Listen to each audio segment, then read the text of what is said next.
The next few assignments that we will be doing are looking at rants. So a rant is a way of expressing an idea or a feeling in a very exuberant, often exciting way. Sometimes rants often come across maybe as a little bit rude or ignorant, depending on who is doing the rant or expressing their ideas. There are many different ways that one can express how they are feeling. Usually when people rant, they express their ideas. Often they complain.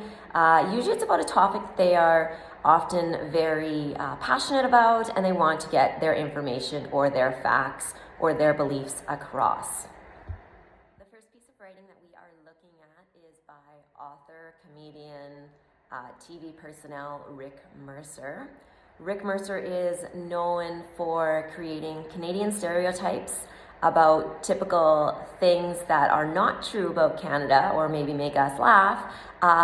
And then he also does traditional or maybe not so traditional stereotypes about what Americans think of Canadians. We often think that Americans are very naive and don't know a lot about Canada. So he often tours the United States and interviews people to see what they know about Canada, which surprisingly is often not very much. So in this essay excerpt that we will be reading, it came from Maclean's magazine. Rick Mercer talks about why he thinks people should rant and why ranting is important. He does mention in his essay excerpt that ranting is dire, it's very important, but people do not rant enough. Often people don't want to voice their opinion. Maybe they're too quiet or shy. They don't want to start controversy.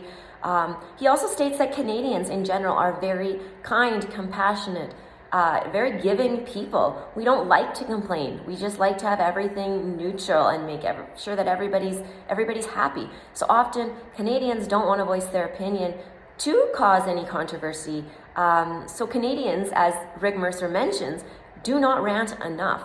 We do not complain. We do not voice our opinions. We just want to be kind and keep everybody happy. So in his essay, he does talk about these things.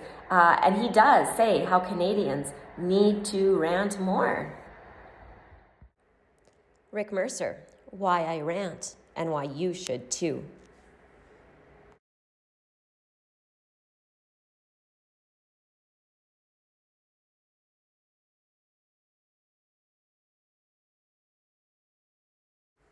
I didn't come out of the womb ranting, but chances are I heard a few good ones while I was in there. Indeed, if my instinct to rant comes from anywhere, it's my mother. One of my earliest life-defining memories as a kid was being dragged against my will to the bank because Mom had a meeting. I can remember sitting in a chair next to my mother while she had an excruciating, dull conversation with a banker. I remember wondering what I had done to be forced to sit through this, and if it were actually possible to die from boredom. And then everything changed. I will never forget that moment. The banker leaned forward and said, "Now, Mrs. Mercer, do you have your husband's permission to do this?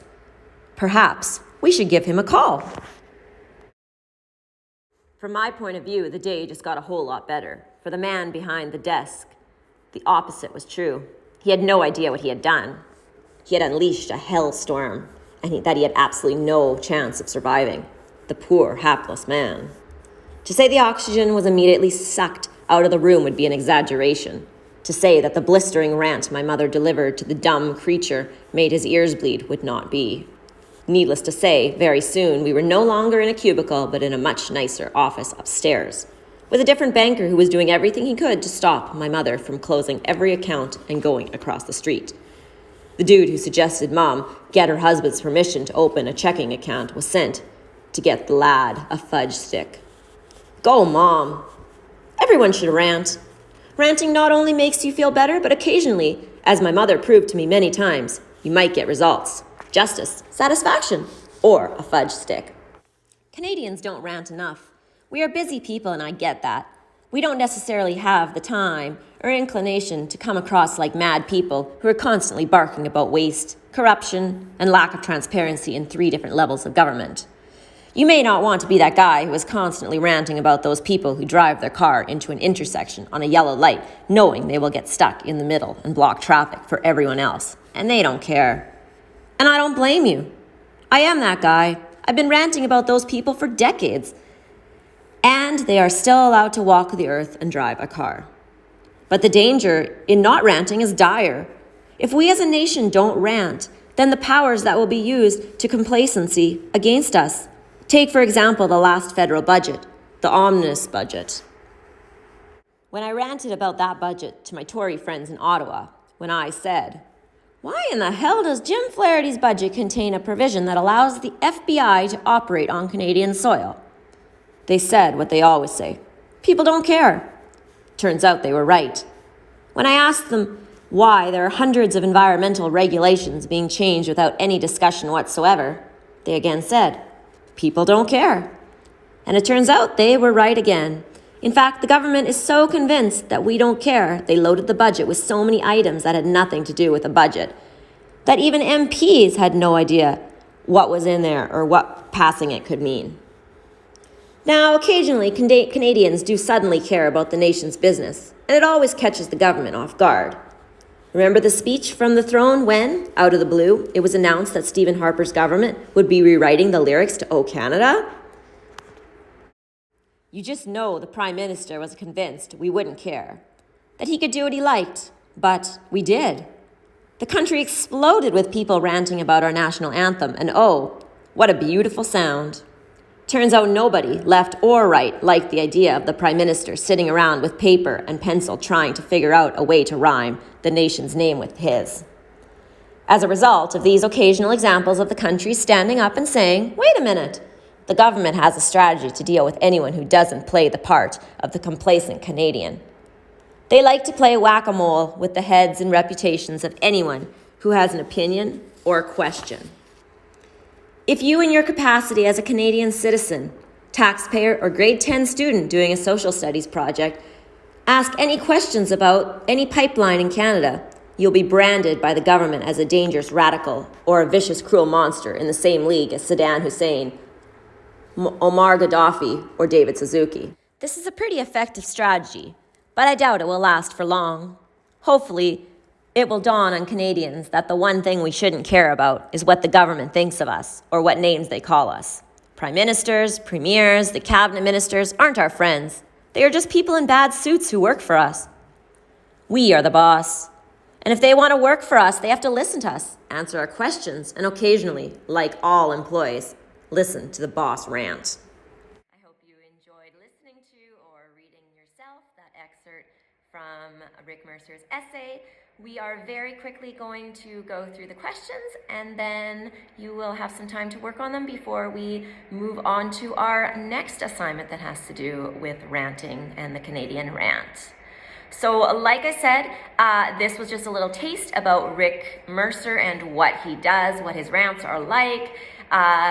If you would like to learn more about Rick Mercer, there are hundreds and hundreds of videos on YouTube that you can view, as well as, like I had mentioned, he does have his own many different shows on television that you can watch and enjoy as well.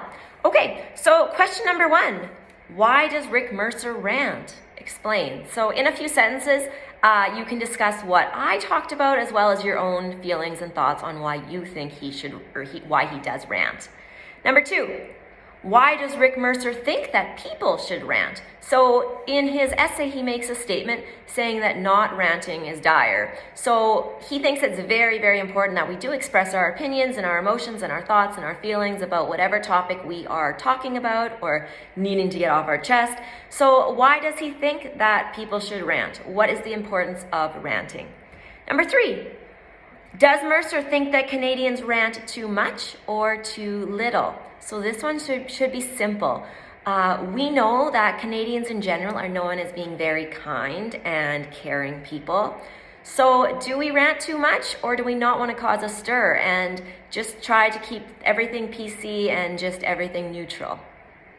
Number 4, Mercer says that the danger in not ranting is dire.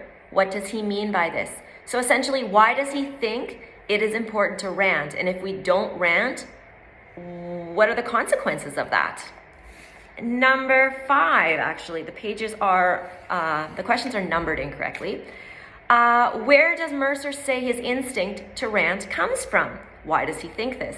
So at the bottom of the first page and the beginning of the second page, he talks about his mother. So that is your big hint there for that question.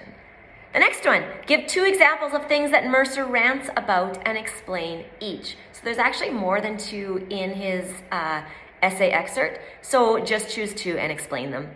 And then the last one, what is your impression of this essay? Did you like it? Yes or no? Why? Why not?